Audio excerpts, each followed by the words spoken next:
ವೀಕ್ಷಕರೆಲ್ಲರಿಗೂ ನಮ್ಮ ವಾಹಿನಿಯ ವಿಶೇಷ ಕಾರ್ಯಕ್ರಮಕ್ಕೆ ಸ್ವಾಗತ. ಇವತ್ತಿನ ಈ ವಿಡಿಯೋದಲ್ಲಿ ನಾವು ಕೊನೆಗೊಳ್ಳುತ್ತಲಿರುವ ಸೂರ್ಯ ಬುಧನ ಯುತಿ ಹಾಗೂ ಕೊನೆಯ 7 ದಿನಗಳ ಬುಧಾದಿತ್ಯ ರಾಜಯೋಗದ ವಿಶೇಷ ಮಾಹಿತಿಯನ್ನ ಅರಿತುಕೊಳ್ಳಲಿದ್ದು, ಇಲ್ಲಿ ಬುಧಾದಿತ್ಯ ರಾಜಯೋಗದ ಕೊನೆಯ 7 ದಿನಗಳು ಪ್ರತ್ಯೇಕ ಮೇಷರಾಶಿಯ ಜಾತಕದವರ ಪಾಲಿಗೆ ಹೇಗೆ ಅನ್ನೋದೆಲ್ಲವನ್ನ ವಿಸ್ತಾರ ರೂಪದಲ್ಲಿ ಅರಿತುಕೊಳ್ಳೋಣ. ಅದಕ್ಕೂ ಮುನ್ನ ಎಂದಿನಂತೆ ನಮ್ಮ ವಿನಂತಿ ಎಂದರೆ, ನೀವಿನ್ನೂ ನಮ್ಮ ಚಾನೆಲ್ ಅನ್ನು ಸಬ್ಸ್ಕ್ರೈಬ್ ಮಾಡಿಲ್ಲವೆಂದರೆ ಈ ಕೂಡಲೇ ನಮ್ಮ ಚಾನೆಲ್ ಅನ್ನು ಸಬ್ಸ್ಕ್ರೈಬ್ ಮಾಡಿ. ಜೊತೆಗೆ ನಮ್ಮೆಲ್ಲ ವಿಡಿಯೋಗಳ ನಿರಂತರ ಅಪ್ಡೇಟ್ಸ್ಗಳಿಗಾಗಿ ತಪ್ಪದೇ ಪಕ್ಕದ ಬೆಲ್ ಐಕಾನ್ ಬಟನ್ ಕೂಡ ಕ್ಲಿಕ್ ಮಾಡಿ. ನಿಮ್ಮ ಜೀವನದಲ್ಲಿಯೂ ಏನಾದರೂ ಸಮಸ್ಯೆಗಳು ಬಾಧಿಸುತ್ತಲಿದ್ದರೆ ಈ ಕೂಡಲೇ ಸ್ಕ್ರೀನ್ ಮೇಲೆ ಕಾಣ್ತಿರುವ ನಮ್ಮ ಗುರೂಜಿ ನಂಬರ್ಗೆ ಕರೆ ಮಾಡಿ ಶೀಘ್ರವೇ ಶಾಶ್ವತ ಪರಿಹಾರ ಕಂಡುಕೊಳ್ಳಿ. ವೀಕ್ಷಕರೇ, ಇಲ್ಲಿ ಕಳೆದ ಹಲವು ದಿನಗಳಿಂದಲೂ ಸೂರ್ಯ ಮತ್ತು ಬುಧದೇವರಿರುವರು ಮೀನ ರಾಶಿಯಲ್ಲಿಯೇ ಗೋಚರಿಸುತ್ತಲಿದ್ದು, ಇಲ್ಲಿ ಬುಧಾದಿತ್ಯ ರಾಜಯೋಗವನ್ನ ನಿರ್ಮಾಣ ಮಾಡಿರುವನು. ಇಲ್ಲಿ ಪ್ರಸ್ತುತ ಸೂರ್ಯದೇವನು ಮೀನರಾಶಿಯಲ್ಲಿ ಗೋಚರಿಸುತ್ತಲಿದ್ದಾನಾದರೂ ಅತಿ ಶೀಘ್ರದಲ್ಲಿಯೇ ಮೀನರಾಶಿಯನ್ನ ತೊರೆಯುವ ಮೂಲಕ ಮೇಷರಾಶಿಯನ್ನ ಪ್ರವೇಶ ಮಾಡಲಿದ್ದಾನೆ. ಅಂದರೆ ಇಲ್ಲಿ ಸೂರ್ಯದೇವನು ಏಪ್ರಿಲ್ ತಿಂಗಳಿನ 14ನೇ ತಾರೀಕಿನವರೆಗೂ ಗೋಚರಿಸಲಿದ್ದು, ಇಲ್ಲಿ ಏಪ್ರಿಲ್ 14ರಂದು ಯಾವಾಗ ಸೂರ್ಯದೇವನು ಮೇಷರಾಶಿಗೆ ಪ್ರವೇಶಿಸುತ್ತಾನೋ ಆಗ ಸೂರ್ಯ ಬುಧನ ಯುತಿಯೂ ಸಹ ಅಂತ್ಯಗೊಳ್ಳಲಿದೆ. ಇಲ್ಲಿ ಏಪ್ರಿಲ್ 14ನೇ ತಾರೀಕಿನವರೆಗಿನ ಈ 7-8 ದಿನಗಳು ಮಾತ್ರ ಇಲ್ಲಿ ಹೆಚ್ಚು ಪ್ರಖರಗೊಳ್ಳಲಿವೆ. ಕಾರಣ, ಇಲ್ಲಿ ನಿರ್ಗಮಿತ ಸೂರ್ಯದೇವನು ಹೆಚ್ಚು ಪ್ರಕಾಶಮಾನವಾಗಿ ಪ್ರಜ್ವಲಿಸಲಿದ್ದಾನೆ. ಇದರಿಂದಾಗಿ ಇಲ್ಲಿ ಬುಧದೇವನ ಪ್ರಖರತೆಯೂ ಸಹ ವೃದ್ಧಿಗೊಳ್ಳಲಿದೆ. ಹೀಗಾಗಿ ಇಲ್ಲಿ ಬುಧಾದಿತ್ಯ ರಾಜಯೋಗದ ಕೊನೆಯ 7-8 ದಿನಗಳು ಖಂಡಿತ ಪ್ರತ್ಯೇಕ ರಾಶಿಯ ಜಾತಕದವರ ಪಾಲಿಗೂ ಮಹೋನ್ನತ ಫಲಗಳನ್ನು ಪ್ರದಾನ ಮಾಡಲಿದೆ. ಹಾಗಾದರೆ ಬನ್ನಿ, ಇಲ್ಲಿ ಸೂರ್ಯ ಬುಧನ ಬುಧಾದಿತ್ಯ ರಾಜಯೋಗದ ಕೊನೆಯ ಹಂತ ಪ್ರತ್ಯೇಕ ಮೇಷರಾಶಿಯ ಜಾತಕದವರ ಪಾಲಿಗೆ ಹೇಗೆ ಸಾಬೀತಾಗಲಿದೆ ಅನ್ನೋದೆಲ್ಲವನ್ನ ವಿಸ್ತಾರ ರೂಪದಲ್ಲಿ ಅರಿತುಕೊಳ್ಳೋಣ. ವೀಕ್ಷಕರೇ, ಸೂರ್ಯ ಮತ್ತು ಬುಧ ಗ್ರಹಗಳೆರಡೂ ಪ್ರಸ್ತುತ ಮೀನ ರಾಶಿಯಲ್ಲಿ, ಅಂದರೆ ನಿಮ್ಮ ದ್ವಾದಶ ಭಾವದಲ್ಲಿ ವಿರಾಜಮಾನನಾಗಿರುವ ಮೂಲಕ ಇಲ್ಲಿಯೇ ಬುಧಾದಿತ್ಯ ರಾಜಯೋಗವನ್ನು ನಿರ್ಮಾಣ ಮಾಡಲಿದ್ದಾರೆ. ನಿಮ್ಮ ದ್ವಾದಶ ಭಾವದಲ್ಲಿ ರೂಪುಗೊಂಡಿರುವ ಬುಧಾದಿತ್ಯ ರಾಜಯೋಗವು ಮೊಟ್ಟ ಮೊದಲಿಗೆ ನಿಮಗೆ ಭಾಗ್ಯ ಸಂಬಂಧಿತ ಕಾರ್ಯಗಳಲ್ಲಿ ಅತ್ಯುತ್ತಮ ಶುಭ ಫಲಗಳನ್ನು ಕರುಣಿಸಲಿದೆ. ಇಲ್ಲಿ ನಿಮ್ಮ ಬಹುತೇಕ ಭಾಗ್ಯ ಸಂಬಂಧಿತ ಕಾರ್ಯಗಳು ಈ ಅವಧಿಯಲ್ಲಿ ಚಿಟಿಕೆ ಹೊಡೆಯುವುದರಲ್ಲಿ ಸಂಪನ್ನಗೊಳ್ಳಲಿವೆ. ವಿಶೇಷವಾಗಿ ಇಲ್ಲಿ ಸ್ಟಾಕ್ ಮಾರ್ಕೆಟ್, ಕಮೋಡಿಟಿ ಸೆಕ್ಟರ್ ನಿಮ್ಮನ್ನ ಧನಧಾನ್ಯದಿಂದ ಸಂಪನ್ನರಾಗಿಸಬಹುದಾಗಿದೆ. ಇಲ್ಲಿ ಹಲವು ಜಾತಕದವರಿಗೆ ಲಾಟರಿಯ ತನಕದ ಯೋಗದ ನಿರ್ಮಾಣವಾಗಲಿದೆ. ಈ ವಿಶೇಷ ಅವಧಿಯಲ್ಲಿ ನೀವು ಕಡಿಮೆ ಕರ್ಮ ಮಾಡಿದಾಗ್ಯೂ ಅತ್ಯಧಿಕ ಫಲಗಳನ್ನು ಹೊಂದುವ ಯೋಗವನ್ನು ಪಡೆದುಕೊಳ್ಳಲಿದ್ದೀರಿ. ಇಲ್ಲಿ ಏಪ್ರಿಲ್ ತಿಂಗಳಿನ 14ನೇ ತಾರೀಕಿನವರೆಗಿನ ಸಮಯದಲ್ಲಿ ನೀವು ಖಂಡಿತ ಕೈ ಇಟ್ಟ ಕಡೆಗಳಲ್ಲಿ ಸಫಲತೆಯನ್ನು ಹೊಂದಲಿದ್ದೀರಿ.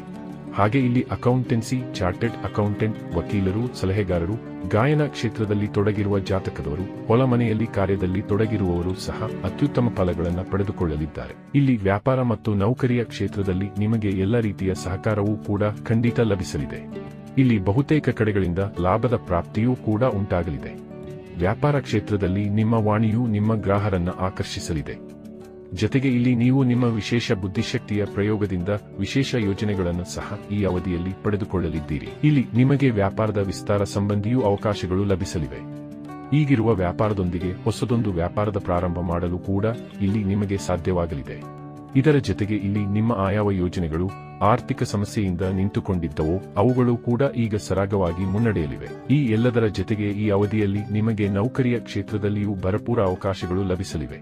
ಇಲ್ಲಿ ಆಯಾವ ಜವಾಬ್ದಾರಿಯಿಂದ ನೀವು ವಂಚಿತರಾಗಿದ್ದಿರೋ, ಆಯಾವ ಜವಾಬ್ದಾರಿ ಹೊಂದಲು ಹಲವು ದಿನಗಳಿಂದಲೂ ಪ್ರಯತ್ನಿಸುತ್ತಲಿದ್ದೀರೋ ಆ ಜವಾಬ್ದಾರಿಯೂ ಕೂಡ ಈ ಅವಧಿಯಲ್ಲಿ ನಿಮ್ಮ ಕೈಗೆ ದೊರಕಲಿದೆ. ಇಲ್ಲಿ ನೌಕರಸ್ಥ ಜಾತಕದವರಲ್ಲಿ ವಿಶೇಷ ಪ್ರಖರತೆ ಇರಲಿದ್ದು, ಇಲ್ಲಿ ಕಡಿಮೆ ಸಮಯದಲ್ಲಿ ಹೆಚ್ಚು ಕಾರ್ಯಗಳನ್ನು ಸಂಪನ್ನಗೊಳಿಸುವ ಕ್ಷಮತೆ ವಿಕಸಿತಗೊಳ್ಳಲಿದೆ. ಇಲ್ಲಿ ನಿಮ್ಮ ಪ್ರತಿ ಕಾರ್ಯದಲ್ಲಿಯೂ ನಿಮ್ಮವರ ವಿಶೇಷ ಸಹಕಾರವೂ ಕೂಡ ನಿಮಗೆ ಲಭಿಸಲಿದೆ. ಇದು ಖಂಡಿತ ನಿಮ್ಮ ಆತ್ಮವಿಶ್ವಾಸವನ್ನು ವೃದ್ಧಿಸಲಿದೆ. ಇದರ ಜೊತೆಗೆ ಈ ವಿಶೇಷ ಸಮಯದಲ್ಲಿ ನಿಮ್ಮ ಆರ್ಥಿಕ ಸ್ಥಿತಿಯೂ ಕೂಡ ಖಂಡಿತ ಸದೃಢವಾಗಿ ಕಂಡುಬರಲಿದೆ. ಇಲ್ಲಿ ನಿಮಗೆ ಯಾವುದೇ ರೀತಿಯಲ್ಲಿಯೂ ಹಣಕಾಸಿನ ಕೊರತೆ ಕಂಡುಬರುವುದಿಲ್ಲ. ಇಲ್ಲಿ ನಿಮಗೆ ಬಹುತೇಕ ಕಡೆಗಳಿಂದಲೂ ವಿಶೇಷ ಲಾಭದ ಪ್ರಾಪ್ತಿ ಉಂಟಾಗಲಿದೆ. ಜೊತೆಗೆ ಈ ಅವಧಿಯಲ್ಲಿ ನಿಮ್ಮ ಅನಾವಶ್ಯಕ ಖರ್ಚುಗಳಿಗೂ ಖಂಡಿತ ಕಡಿವಾಣ ಬೀಳಿದ್ದು, ಹೀಗಾಗಿ ಇಲ್ಲಿ ನೀವು ಹಣದ ಉಳಿತಾಯ ಮಾಡಲು ಕೂಡ ಖಂಡಿತ ಸಾಧ್ಯವಾಗಲಿದೆ. ಹೀಗಾಗಿ ಇಲ್ಲಿಂದ ನೀವು ಆರ್ಥಿಕ ರೂಪದಲ್ಲಿ ಅತ್ಯಂತ ಸದೃಢವಾಗಿ ಕಂಡು ಬರಲಿದ್ದೀರಿ. ಈ ಅವಧಿಯಲ್ಲಿ ನಿಮ್ಮ ಸಂಬಂಧಗಳು ಕೂಡ ಮಧುರವಾಗಿ ಸಾಬೀತಾಗಲಿವೆ. ಇಲ್ಲಿ ಈ ಹಿಂದಿನ ದಿನಗಳಂದು ನಿಮ್ಮಿಂದ ದೂರವಾಗಿದ್ದ ಅಥವಾ ವೈಮಸ್ಸುಗಳಿಂದಾಗಿ ಮುರಿದು ಬಿದ್ದ ಸಂಬಂಧಗಳು ಈ ಅವಧಿಯಲ್ಲಿ ನಿಮ್ಮೊಂದಿಗೆ ಬೆಸೆದುಕೊಳ್ಳಲಿವೆ. ವಿಶೇಷವಾಗಿ ಇಲ್ಲಿ ಆಯಾವ ಸಂಬಂಧವನ್ನು ನೀವು ಮರಳಿ ಪಡೆದುಕೊಳ್ಳಲು ಪ್ರಯತ್ನಿಸುತ್ತಲಿದ್ದೀರೋ ಆ ಸಂಬಂಧವು ತಾನಾಗಿ ನಿಮ್ಮೊಂದಿಗೆ ಬೆಸೆದುಕೊಳ್ಳಲಿದೆ. ಹೀಗಾಗಿ ಇಲ್ಲಿಂದ ಮುಂದೆ ನಿಮ್ಮ ಜೀವನದಲ್ಲಿ ಅಪಾರ ಸಂತಸ ಮನೆ ಮಾಡಿರುವಂತೆ ಕಂಡುಬರಲಿದೆ. ಇಲ್ಲಿ ನಿಮ್ಮ ಮನೆ ಪರಿವಾರದಲ್ಲಿಯೂ ಅತ್ಯಧಿಕ ಸಂತಸದ ವಾತಾವರಣ ನೆಲೆಗೊಂಡಿರಲಿದ್ದು, ಇಲ್ಲಿ ನಿಮ್ಮ ಪರಿವಾರದಲ್ಲಿ ಮಾಂಗಲಿಕ ಕಾರ್ಯವೊಂದು ಕೂಡ ಸಂಪನ್ನಗೊಳ್ಳಬಹುದಾಗಿದೆ. ಇನ್ನು ದಾಂಪತ್ಯ ಜೀವನದ ದೃಷ್ಟಿಯಿಂದಲೂ ಈ ಸಮಯ ಬಹಳ ವಿಶೇಷವಾಗಿರಲಿದೆ. ಇಲ್ಲಿ ದಂಪತಿಗಳ ಮಧ್ಯದಲ್ಲಿ ಕಳೆದು ಹೋಗಿದ್ದ ಪ್ರೇಮ ಮತ್ತು ವಿಶ್ವಾಸದ ಮರುಪೂರಣಗೊಳ್ಳಲಿದೆ. ಇಲ್ಲಿ ಪರಸ್ಪರರ ಪ್ರತಿ ಗೌರವಾದರಗಳು ಕೂಡ ಖಂಡಿತ ಹೆಚ್ಚಾಗಲಿವೆ. ಹೀಗಾಗಿ ಇಲ್ಲಿಂದ ನಿಮಗೆ ಖಂಡಿತ ದಾಂಪತ್ಯ ಸುಖದ ಪ್ರಾಪ್ತಿಯೂ ಕೂಡ ಉಂಟಾಗಲಿದೆ.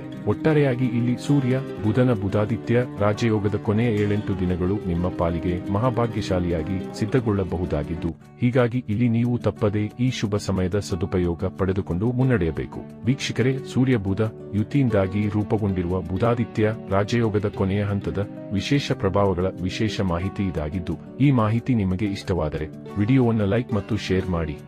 ಹಾಗೆ ನಮ್ಮ ಚಾನೆಲ್ ಅನ್ನು ಸಬ್ಸ್ಕ್ರೈಬ್ ಮಾಡುವುದರೊಂದಿಗೆ ನಮ್ಮೆಲ್ಲ ವಿಡಿಯೋಗಳ ನಿರಂತರ ಅಪ್ಡೇಟ್ಸ್ಗಳಿಗಾಗಿ ತಪ್ಪದೇ ಪಕ್ಕದಲ್ಲಿರುವ ಬೆಲ್ ಐಕಾನ್ ಬಟನ್ ಕೂಡ ಕ್ಲಿಕ್ ಮಾಡಿ.